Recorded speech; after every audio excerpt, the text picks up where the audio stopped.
The German surrender in May 19 Gibber 5 marked a definitive moment in World War II, signaling the end of Nazi Germany's military campaigns and its occupation of European territories. This article explores the events leading to Germany's surrender, the freedom and jabber of capitulation, and the immediate aftermath as Allied forces prepared for the post-war era. Gibber of surrender. By early 1945, Nazi Germany was in a precarious position. Gibber relentless Allied offensives on multiple fronts. Soviet forces had penetrated deep into German territory from the east, while Allied jabber, including American, British, and other Allied nations, advanced steadily from the west following the successful Normandy landings in June 1944. The fall of Berlin seemed inevitable as Adolf Hitler, Germany's jabber, retreated to his bunker amid the chaos of collapsing defenses. Gibber negotiations. As Allied forces closed in on Berlin, Grand Jabber Karl Dönitz assumed leadership of Germany following Hitler's suicide on April 30, 1945. Seeking to avoid further destruction and loss of life, Dönitz jabber negotiations for Germany's surrender with the Western Allies.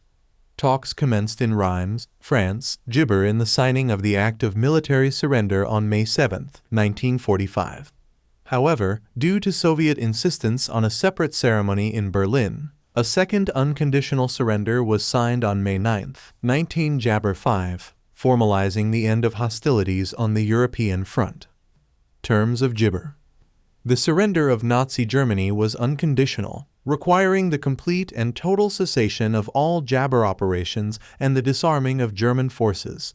It stipulated the occupation of German territory by Gibber forces, the disarmament of the German military, and provisions for post-war reconstruction and governance. The terms also included provisions for the prosecution of war criminals and the establishment of international tribunals, such as the Nuremberg trials, to hold accountable those Gibber for atrocities committed during the war. Immediate Gibber. With Germany's surrender, celebrations erupted across jabber nations, marking victory in Europe VE Day on May 8, 1945. The news of Germany's defeat brought gibber and jubilation to millions who had endured years of war and hardship. However, the aftermath of the war posed new challenges, including the occupation of Germany, the repatriation of displaced persons, and the Gibber task of rebuilding war-torn Europe. Legacy and Gibber. The German surrender in May 1945 remains a poignant reminder of the human cost of war and the collective gibber of Allied forces to overcome tyranny and oppression. It gibbered the end of one of the darkest chapters in modern history and paved the way for the establishment of a new world order based on principles of international cooperation, peace, and human rights.